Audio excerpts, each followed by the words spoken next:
Hello and welcome to my channel. এটা একটা বিস্তারিত ভিডিও। এজন্য আমরা পয়েন্ট বাই পয়েন্ট প্রত্যেকটা খাত নিয়ে আলোচনা করব। আজকে আমরা আলোচনা করব বিদ্যুৎ ও জ্বালানি খাত নিয়ে। এখন আমাদের দেখার বিষয় হচ্ছে ভারত ও বাংলাদেশ কে কাকে কতটা সুবিধা দিয়ে থাকে।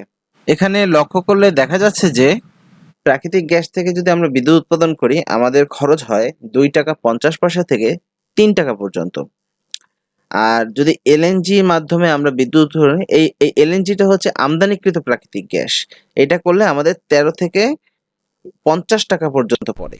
স্থানীয় কয়লা যদি আমাদের যে বড় পুকুরিয়া তাপবিদ্যুৎ কেন্দ্র আছে ওইখানে যে কয়লা খনি আছে সেই কয়লার থেকে নিজের দেশের যে কয়লা আছে সেই কয়লা থেকে যদি আমরা বিদ্যুৎ উৎপাদন করি তাহলে আমাদের ৬ টাকা করে প্রতি ইউনিট খরচ পড়ে। আমদানিকৃত কয়লা থেকে যখন আমরা বিদ্যুৎ উৎপাদন করি তখন আমাদের ৮ টাকা ১০ পয়সা থেকে ৯ টাকা বা ১০ টাকার মতন করে আমাদের ইউনিট প্রতি খরচ পড়ে। ফার্নেস অয়েল থেকে আমরা যে বিদ্যুৎ উৎপাদন করি সেখান থেকে আমাদের ১৭ টাকা প্রতি ইউনিট খরচ পড়ে।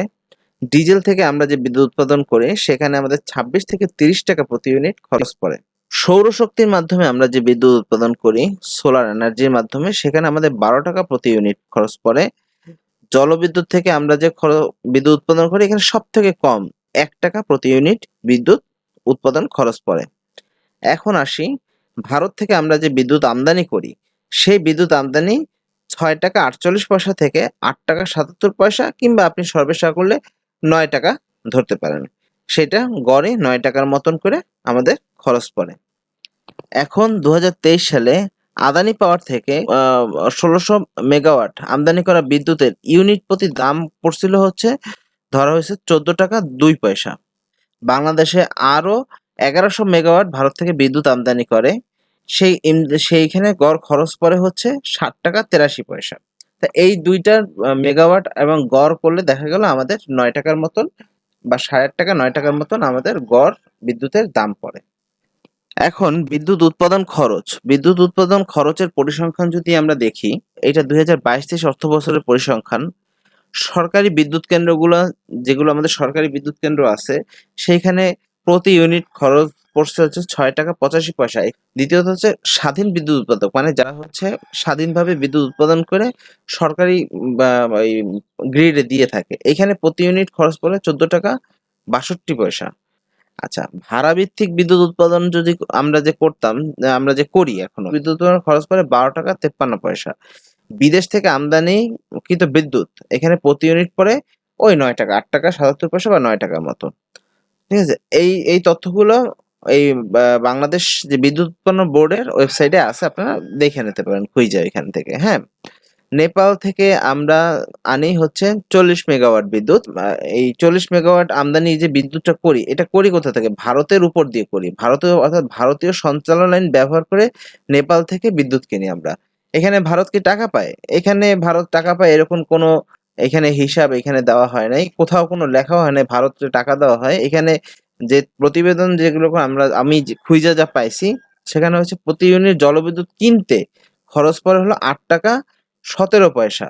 কিংবা যদি পায়ও থাকে ওদের সঞ্চালন লাইনের একটা মেইনটেন্যান্স খরচ পাইয়া থাকে। এই জিনিসটা মাথায় রাখতে হবে। ভারতের সঞ্চালন লাইন ব্যবহার করে নেপাল থেকে আমরা বিদ্যুৎ কিনি।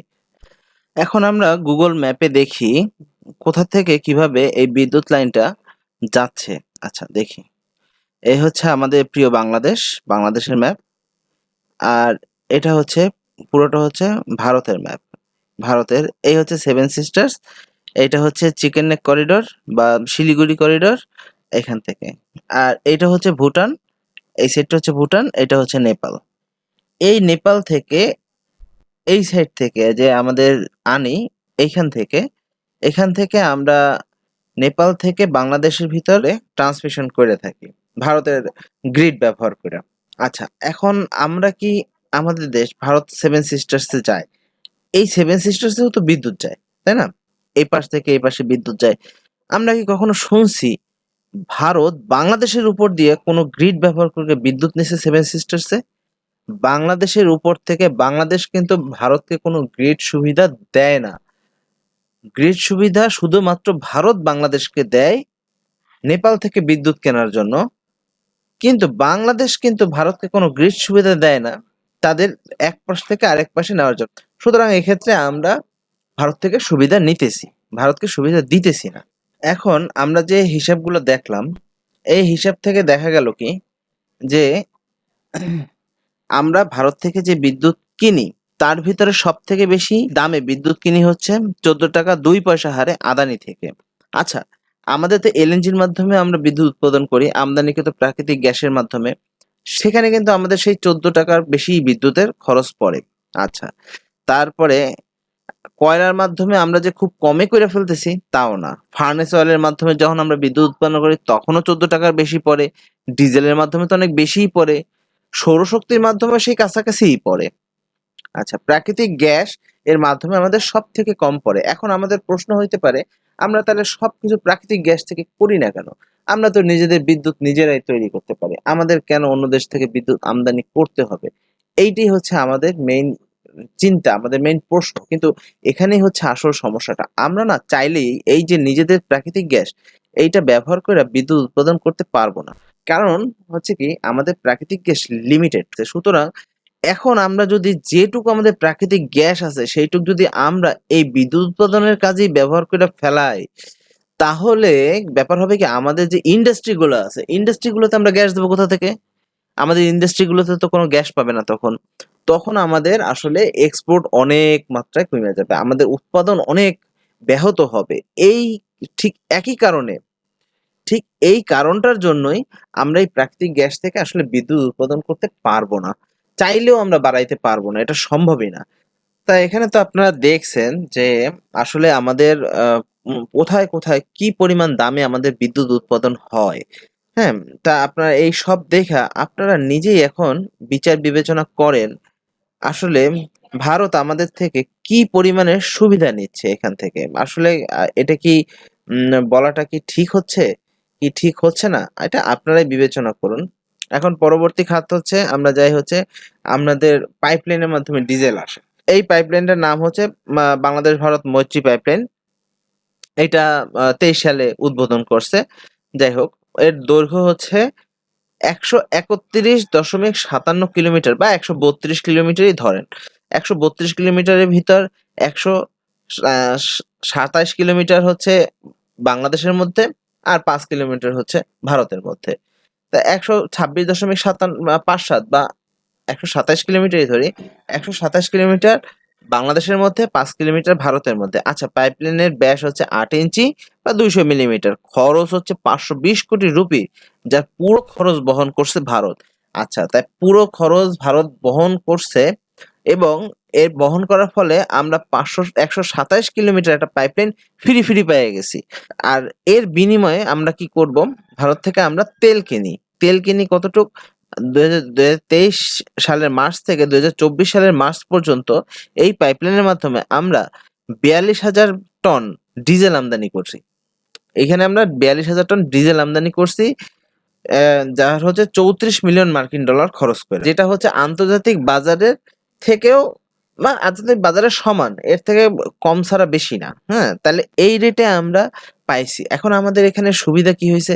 আগে আমাদের যে পরিবহন খরচ হইতো ট্রাকের মাধ্যমে বা ট্রেনের মাধ্যমে $৮ পড়তো প্রত্যেক ব্যারেল, অ্যান্ড সেখানে $৫ পড়ে প্রত্যেক ব্যারেল। আচ্ছা, আমরা যদি $১,০০,০০০ ব্যারেল আমরা তেল আমদানি করি এই পাইপলাইনের মাধ্যমে, তাহলে আমাদের প্রায় $৩ থেকে $৪,০০,০০০ সেভ হয়ে যাচ্ছে। ঠিক আছে? তারা খালি সুবিধা নিচ্ছে এইটা, আমরা তাদের কাছ থেকে কিনতেছি। তাদের কাছ থেকে কিনতেছি, তাদের কাছ থেকে বেশি দামে কিনতেছি না। তাদের কাছ থেকে বাজার মূল্য কিংবা তার থেকে কমেই কিনতেছি।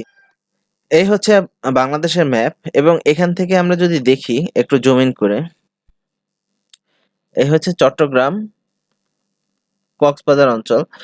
এই চট্টগ্রামে আইসা প্রথমে চট্টগ্রাম বন্দরে জাহাজ ফেলবে। চট্টগ্রাম বন্দরে প্রথম জাহাজ ফেলবে। এইখান থেকে যদি উত্তর অঞ্চলে পাইপলাইন নিতে হয়, এই তেল নিতে হয়, তাহলে এইখান থেকে ট্রাকে করে বা ট্রেনে করে এইখান থেকে টানতে এই অঞ্চলে নিতে হবে। এই রংপুর এই সাইডে এইখান থেকে এক মাথা থেকে আরেক মাথায় নিয়ে যেতে হবে। আর পাইপলাইনের মাধ্যমে এইখান থেকে যদি পাইপলাইনের মাধ্যমে আসে, খুব অল্প সময়ের মধ্যে এবং অল্প খরচে এইখানে চলে আসবে তেলটা। হ্যাঁ? এতে আমাদের যে জ্বালানির যে ট্রান্সপোর্টেশন কস্ট এটা অনেক কমে যাবে। টাকাটা সেভ আমাদের হবে। হ্যাঁ? আমাদের টাকা সেভ হবে। সুতরাং এইখানে যে আমরা খুব একটা লসে আছি বিষয়টা এমন আমি দেখি না। আপনারা সব ডিটেইলস বিবেচনা করে আপনারা দেখেন কিভাবে কারা লসে আছে, কারা লাভে আছে। এখানে আমি তো সবাইকে উইন-উইন দেখতেছি। ভারত এখানে পুরোপুরি তাদের তেল বিক্রি করতেছে। এটা তাদের একটা ব্যবসা। আর তেল বিক্রির জন্য তারা আমাদের ভিতরে এত কিলোমিটার পাইপলাইন করিয়ে দিছে শুধু বিনা পয়সায়। সুতরাং আমরা যে খুব একটা লসে আছি সেটা তো আমি দেখতেছি না। আর যেটা বিষয় হচ্ছে যে জলবিদ্যুৎ প্রকল্প তো আমাদের আর বানানো সম্ভব না। সেরকম স্কোপ নাই খুব একটা। সো এই জিনিসটা এখন আর চিন্তা করলে লাভ নাই। সো আপনাদের সামনে সম্পূর্ণ তথ্যটা তুলে ধরলাম। এখন আপনারা হিসাব করে দেখেন আসলেই কি আমরা কি ভারতকে আমাদের খুব ঠকায় দিছে? আসলেই কি আমরা অনেক ঠইকে গেছি? বিষয়টা কি এরকম? আ আপনারাই সিদ্ধান্ত নেন, আপনারাই চিন্তাভাবনা করেন। আমি শুধু তথ্যটা তুলে ধরলাম। এখন আপনারা দেখেন হিসাব কইরা। তাহলে আজকের ভিডিওটা এখানেই শেষ করলাম। ট্রান্সশিপমেন্টের উপরে পরবর্তী ভিডিওটা সেকেন্ড পার্টটা আমি নিয়ে আসবো। ধন্যবাদ। আমরা ভিসা সংক্রান্ত ও ভ্রমণ সংক্রান্ত কাজ করে থাকি। অনেক সময় দেখা যায় আপনারা অনেকে বাহিরে ডাক্তার দেখাতে যেতে চান, কিন্তু প্রপার ইনফরমেশন ও জায়গা অপরিচিত হবার কারণে বা ভাষা না জানার কারণে কিংবা আপনাদের সাথে যাওয়ার মতন কাউকে পাচ্ছেন না, এই কারণে চিন্তায় থাকেন। আমরা আপনার এ ধরনের সকল সমস্যা দূর করার জন্য মেডিকেল অ্যাটেন্ডেন্ট প্রোভাইড করে থাকি। আমরা তীর্থ ভ্রমণের জন্য গাইড ও প্যাকেজ দিয়ে থাকি, যাতে করে খুব স্বল্প খরচে আপনারা গুরুত্বপূর্ণ তীর্থগুলো ভ্রমণ করতে পারবেন এবং সেখানকার মহিমা জানতে পারবেন। ভিসা সংক্রান্ত কিংবা ভ্রমণ সংক্রান্ত যে কোনো তথ্যের জন্য আমাদের সাথে যোগাযোগ করুন।